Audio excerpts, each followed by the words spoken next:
Sveicināti! Kuram koučam, jeb spēraisim, jeb izaugsmes trenerim tagad ticēt? Vai tam, kurš saka, ka jāguļ kailam, vai tam, kurš saka, nekādā gadījumā neguliet kaili? Mani sauc Aigars un mani grāmata Mazo P ciema stāsti, kur izdota apgāda Antava. To var iegādāties Jāņa Rozes grāmatnīcās un grāmatnīcās Globus. Arī apgāda Antava mājaslapā. Šodien pastāstīšu par stāstu no šīs grāmatas par pilnmēnesi un parunāšu par plikumiem, kas vienmēr piesaista uzmanību. Pilnmēnesi laikā dažu cilvēku uzvedībai novērojams izmaiņas. Cilvēki kļūst neadekvātāki, agresīvāki, trauksmaināki, bet reizēm mēs sakam, ka laikam pilnmēnesi jau šitā notiek. Stāstā tā arī notiek viens tracis pilnmēnesi laikā.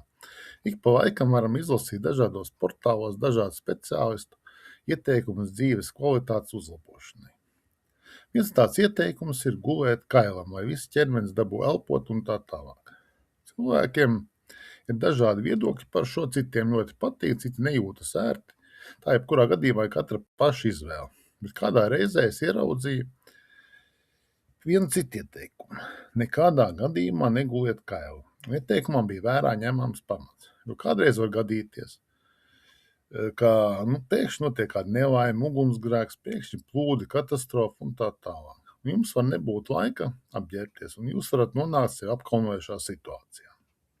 Tāda līdzīga situācija arī ir stāstā, kur vienam kungām nakts laikā sētā ienāk zaglis, un kungs viens pats mājās, kā mājas sargs, kā no pirts nācis, mēriņu sestdienas vakarā paņēmis, tāds pats pliks arī aiznaudies. Un, kad kungs tiek pamodinās, tad tāds pats pliks arī metas tam zaglim pakaļ ar bisi rokās. Bet zaglīts iesprūk kādā citā sētā, kurā cits tāds pats pliks kungs arī tiek uzmodināts. Pliks tāpēc, ka arī viens pats mājās, jo sieva ar bērniem ir devusies ceļojumā. Un, kā zināms, vīrietim brīvdienas sākas tad, kad sieva ar bērniem un mājdzīvniekiem ir devusies ciemos tālu pie saviem vecākiem.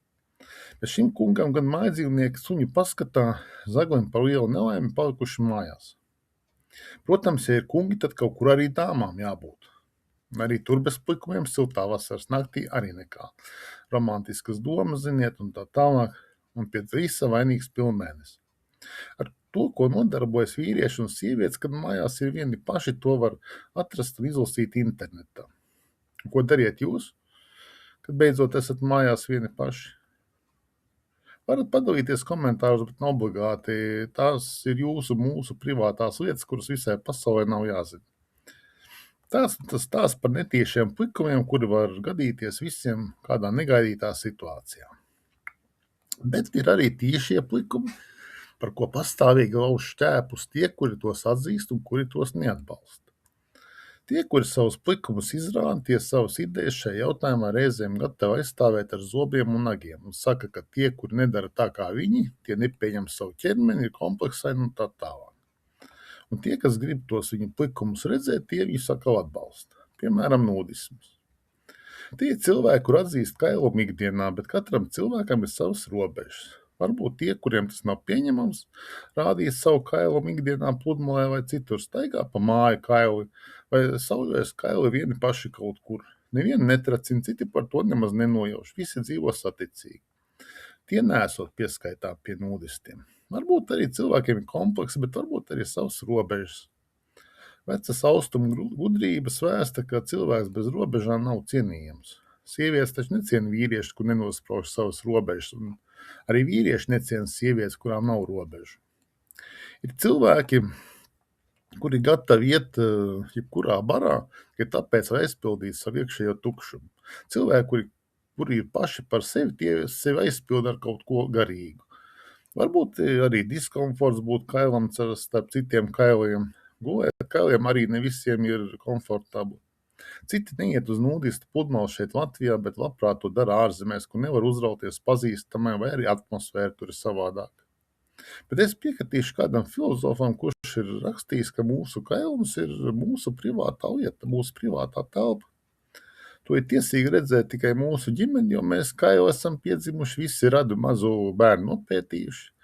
Mūsu partneris zina, ka mēs esam kaili, jo mēs ar viņu guļam, vēl kaut ko daram, un ārsts, jo tas ir viņa darbs mūs izmeklēt, apskatīt. Pārējiem par mūsu kailumu nav nekādas daļas. Nu, tā raksta viens filozofs. Citi saka, ka mēs ienācām šajā pasaulē kaili, tāpēc jādzīvo kailiem. Bet vai tad māte mūsu skatos dzemdē pārpildītas zāles priekšā, kur publika kājās stāvot aplaudēm pieprasīja bāzt atpakaļ un atkārtot? Nu, ne jau tā taču. Ārsti visbiežāk bija klāt, un ģimenes loceklis varbūt kāds. Bērns ar laiku pats sāk kautrēties 3-7 gadu vecumā, aizver durvis aiz sevis vannas istabā, nosprauž savas robežas, un citu robežas ir jācienī. To saka tie paši speciālisti, kur atbalsta kailumu. Bet ja jau mazs bērns pats sāk kautrēties, tātad viņa smadzenes dod ārā dabīgos instinktus miljoniem gadus vecs, kuru liek kautrēties un sargāt savu privāto telpu, nevis rādīt to visai pasaulē tikai tāpēc, ka ir kādi, kuri propagandē kaut ko. Nevar taču vecāki teikt bērnam, fiksi valsts nost apakšbiks, negrūd mūsu kaunā, mēs taču nūdīstu ģimeni esam. Nu, ir gan tādi cilvēki, kuriem ir problēmas izģērbties pie ārsta vai pat esot kopā partneri. Tas, acīm redzot, ar audzināšanu saistīts. Nu, varbūt, ka kāds ir tāds, kas mājās iet dušā, peldbikses uzvelk. Viens pats, kad ir, kas to vai zina. Bet cilvēki šodien sevi nesargā un pēc tam paši cieš no tā, ka izrāda sevi un savu īpašumu, īpaši sociālajos tīklos stiprina savu ego vietās, kur apgrožas īpaši ļaudis ar īpašām vēlmēm, kuri pēta, kas tur atrodas, vai tur ir kameras, kur tās atrodas, ko kas ir iegādājis, kad saimnieki mājās un tā tālāk. Pēc tam izrādās nelūgt viesi bijuši ciemos. Bet sevi jau neviens nekad nevaino, vai ne? Nu, par plikajiem nūdistiem. Internetā to visu var atrast, par ko tu runāji. Pasaulē nūdistu pludmales klubi esot arī pilsētiņas saviem likumiem, noteikumiem. Tiek rīkots arī nūdistu nometnes biedriem, viņu ģimenēm ar bērniem. Ir noteikumi, lai bērni neciest no tā visa, ko redz. Klubos parasti tiekot uzņemti biedri ar ieteikumiem, lai izvairītos no visādiem psihopātiem, perversajiem cilvēkiem. Tieši šie cilvēki rada sliktu priekšstatu par nūdistiem. Nūdisti paši no viņiem cieši.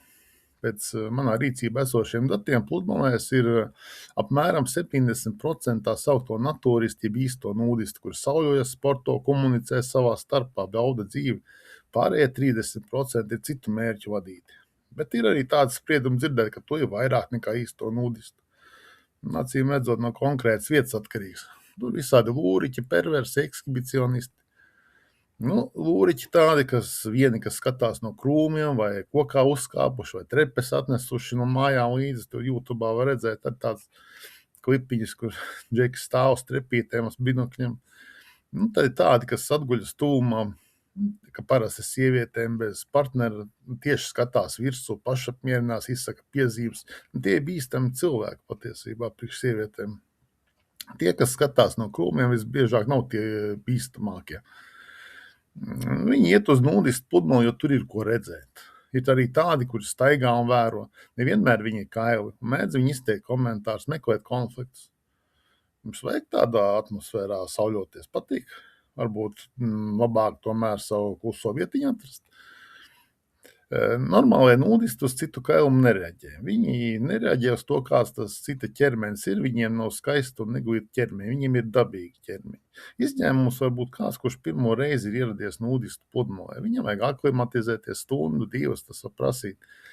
Varam arī humoru paskatīties šiem cilvēkiem. Varbūt viņš savu partneri dzīvē šādā veidā noskata. Kā senos laikos mūsu senči pirtīs mēģina noskatīt savu partneri pēc attiecīgiem parametriem. Ne visos novados gan tikusi praktizēta kopīga pirtiešana, kā mūsdienās šodien Vācijā, Austrijā, vēl šur tur. Un striptīzi dejot arī nevajag. Es reiz dzirdēju uz ielas, jo tādā Latvijas pilsētā ir labs striptīzs. Klāt es negāju, nejautāju, kas ir labs striptīzs, bet jūs zinātāji gan uzrakstiet, ar ko labs striptīzs atšķiras no slikta un kam tas viss vajadzīgs. Jo es no dejām neko nesaprotu. Kailas sievietes esmu ne tikai redzējis, bet arī ko vairāk viņām darījis, tāpēc nesaprotu, ko tur maksāt. Labi, saprotu tos cilvēkus, kuri nekad nav redzējuši kailas cilvēkus, jo vecāki viņiem neļauj skatīties tādas lietas, un internetu viņiem nav, un uz nūdistu pludmalu iet viņiem ir aizspriedumi. Tas tā garām ejot pa plikumiem pirtīs un striptīzes bāros ar mazliet parunāju. Par nūdistiem mēdz daudz sūdzēties. Varbūt ne gluži peltkostīmu apakšveļas ražotāji un tirgotāji, gan jau, ka kaut ko no viņu ražojumiem šie cilvēki arī izmanto. Pamatā tāpēc, ka nudistu pludmales atrodas turpat blakus parastajām pludmalēm un ir redzams vairāk, kā būtu nepieciešams. Par dīvainiem cilvēkiem, kas tur skraida apkārt, jau pieminēju, to redz bērni, kuriem tas var radīt psiholoģisku traumu. Izņēmums varētu būt bērni, kuri ir pieraduši redzēt vecākus kailus mājās. Starp citu, pieaugušo saturs ir ar atzīmi 18+, tā kā varbūt nemaz tā vecāki saviem bērniem savus plikumus izrādīt nedrīkst. Un tas priekš cilvēkiem ir bez robežām. Ja? Tāds, ja? Varbūt no tā arī ar laiku rodas visādi seksuāli dīvaini, un arī medijos plikumus cenzē. Konflikti arī var būt dēļ tā, ka parastās pludmalēs apmeklētāji redz viņuprāt daudz neglītus ķermeņus. Reiz jau diezgan sen vienā pieaugušu izdevumā, tas bija kaut kāda, man šķiet, 2000 sākuma vai pat 90. Kāds puisis bija uzrakstījis sūdzību, iedomājies sūdzību par nudistu pludmali. Bet to, ka viņš aizgājis nudistu pludmali, bet tur nevienas jaunas meitenes nav bijis. Tikai kaut kāda pensionāra pāri. Džeks laikam gaidīja, ka tur būs Playboy modelis plašā izvēlē, bet ir sanāca redzēt tik tāds potenciāls bijušās modelis, ja, pensionētas varbūt ne modelis. Vēl tādi nudisti, kuri speciāli meklē konflikts ar blakus esošiem, ne citiem nudistiem. Tāpat kā tie apģērbtie, kas speciāli staigā pa nudistu pludmali un izsaka piezīmes. Viņi speciāli izsauc uz sevi nosodījumu, lai būtu šis konflikts. Viņš provocē, viņam varbūt ir atbalsta grupa, bet ir tādi, kas neiet uz nudistu pludmali, bet demonstrē savus plikumus, kurā pludmalē vien iedomājas. Lai radītu konfliktu, apliecinātu sevi, uzsvērtu savu protestu pret viņaprāt sociālajiem ierobežojumiem. Vienmērīgs iedegums ir patiesais iemesls tam, ka cilvēks ir atnācis uz nudistu pludmali, ko var atrast internetā par šiem cilvēkiem. Cilvēks iet uz nudistu pludmali, lai nomestu sociālo masku, ko pats sev uzlicis, lai parādītu visiem, ka es esmu tāds pats kā visi, nevis es esmu direktors, amatpersona vai sētnieks. Mēs visi šeit esam vienādi, taču vajag viņam tikai aiziet no šīs pludmales, vai šī maska tiktu atkal uzlikt. Kāpēc tev cilvēki jāiet uz nudistu pludmali, lai uzsvērtu savu cilvēcību? Kāpēc nevar būt cilvēcīgs direktors vai amatpersona visu laiku? Ko? Cilvēks iet uz nudistu pludmali, lai nostiprinātu savu ego. Viņš grib, lai viņu redz citi, īpaši sievietēm esot šī vēlme. Turklāt vienmēr tā ir apzināta vēlme. Tā saucās zemapziņas vēlme, kas izveidojusies miljoniem gadu laikā. Mērķi apstiprināt savu vērtību ģenētiskajā tirgū, būt iekārojamai. Viņa nemeklē seksu, viņai vajag apliecinājumu ar vīriešu skatieniem, ka viņa pieprasītu vēl joprojām. Tas būtu tādām jaunākām sievietēm, par sievietēm pēc 40 runājuši citā stāstā. Var jau teikt, ka Freida un Junga atklāsmes ir novecojušas, bet tās joprojām darbojās. Mūsu instinkti mūsos arī guļ un nevar zināt, kurā brīdī tie pamodīsies. Ir arī tādi vīrieši, kuriem ļoti svarīgi tas, ka uz viņas sievieti tā arī skatās ar interesi, izsaka komplimentus. Tas ir apliecinājums viņa ego par to, ka viņš ir labi izvēlējies savu partneri. Un šī daudz iekārotā sieviete guļ ar viņu, nevis ar kādu citu. Viņiem ir svarīgs citu viedoklis attiecībā uz viņu partneri. Ir tādi vīrieši, kur nevēlas bērnus tikai tāpēc, ka nedod Dievs kāds pateiks, ka viņa sieva ir esna. Tad viņam uguns pakulās ir un viņš varēja prišķirties to sievieti. Daži nudistu motīvi, kāpēc viņš ir nudists. Viņš saka, es esmu īpašs, es neesmu vientuļš, es protestēju kā pusaudzis, kurš iestrēdzis savā vecumā, es esmu daļa no visas, es esmu drosmīgs un es protestēju pret visām robežām, normām, apģērbu. Es pirmais tev to parādīju, savu ķermeni tādu, kāds tas ir, tātad tu mani vairs nevari sāpināt. Atklātība, paskaties, es esmu kails bez ieroča, mēs varam uzticēties viens otram. Plikuma atbalstītāji mēdz paplašināt un pieprasīt sociālās normas, piemēram, bija reiz raksts, kur Berlīnas peldbaseinos tika pieprasīts atļaut sievietēm peldēties bez augšņas. Turpat cilvēktiesība aktīvisti arī iejaucās un sievietes atbalstīja. To rakstu var atrast internetā arī vēl joprojām. Atkal jautājums par 18+ parādās. Reiz kādā latviešu fórumā kāds bija rakstījis, ka visām sievietēm pludmalēs būtu jāstaigā toplesā. Kāpēc, nezinu, laikam jau kāds pusaudzis vai norūpējies cilvēks to bija rakstījis. Vēl viens tā sauktais coach spēraisis kādā portālā bija uzrakstījis 36 punktus, kas palīdzot sievietei celt pašapziņu. Starp šiem punktiem bija arī tādi kā publiski nofotografēties kailai, uztaisīt tetovējumu un piedalīties grupveida seksā. Laikam jau kāds sapņojas par labākā drauga vai kaimiņa sievu. Personīgi man pret tādā veidā pašapziņu uzcēluši sievieti cieņas galīgi nav. Cilvēki bez kritiskās domāšanas tādas lietas uztver pozitīvi un atbalsta nedomājot par sekām. Bet nudistu pludmalēs arī noteikumi ir. Nedrīkst sēsties uz sveša dvieļa, nedrīkst tumšās brillēs atrasties pludmalē, nedrīkst ilgi atklāti skatīties uz citiem, nedrīkst fotografēt bez atļaujas. Padomju laikā bija tāds humora žurnāls Dadzis, kurā bija sadaļa, kas tik viss nenotiek pasaulē. Un vienā žurnāla numurā bija rakstīts, ja nemaldos, tas britu nudistu pludmalē, nudisti drīkstēja sauļoties kaila, bet ejot peldēties, viņiem bija jāuzvelk apakšbikses. Apakšbikses vispār higiēnai domāts, lai nekas tik vienkārši neiekļūst mūsos un arī neiziet ārpus mums. Un arī savu seksuālu enerģiju mēs pievaldītu un ievirzītu darbīgā gultnē, radītu pēcnācējus. Tā tāda tēma visos laikos bijis, ka seks tā nav izspriedze vai biznesa ir domāts pēcnācēju radīšanai. Kā ir mūsu dzīvē ar šo seks visās malās, bet demogrāfiju uz grunti. Ja man kāds saka, iet uz nudistu pludmali iegūt vienmērīgi iedegumu, es viņam saku, ka viņam ir komplekss par savu izskatu, jo tās pāris baltās vietas uz ķermeņa parasti būs apslēptas zem apģērba, un citi tās neredzēs. Tāpat neredzēs to, vai jums ir vienmērīgs iedegums vai nav. Vienmērīgi iedegumu var dabūt arī solārijā vai kaut kur individuāli sauļojoties. Taču, ja jūs teiksiet, ka tas ir patīkami būt kailam karstā vasaras dienā, tad es jums piekritīšu. Tāpēc izmēģiniet tie, kas plikos nosoda, atrodiet sev klusu vietiņu vai kaut kur pie ūdeņa, lauku mājās, kur nav lieku acis un baudiet. Nav taču jāiet nudistu barā pie jūras, pabrauciet, kur tālāk vietas var atrast, un tās būs jūsu robežas un dziļi privātā lieta, par ko citiem nav jāzina, un dīvaini cilvēki arī varbūt jums tā nemaz apkārt nestaigās. Īsti sakot, cienīsim viens otru. Cieņa tas ir galvenais. Vēl mazliet par plikumiem, es nerunāšu par silikona plikumiem, bet mazliet vēl par tādiem plikumiem kā kailfoto sieviešu.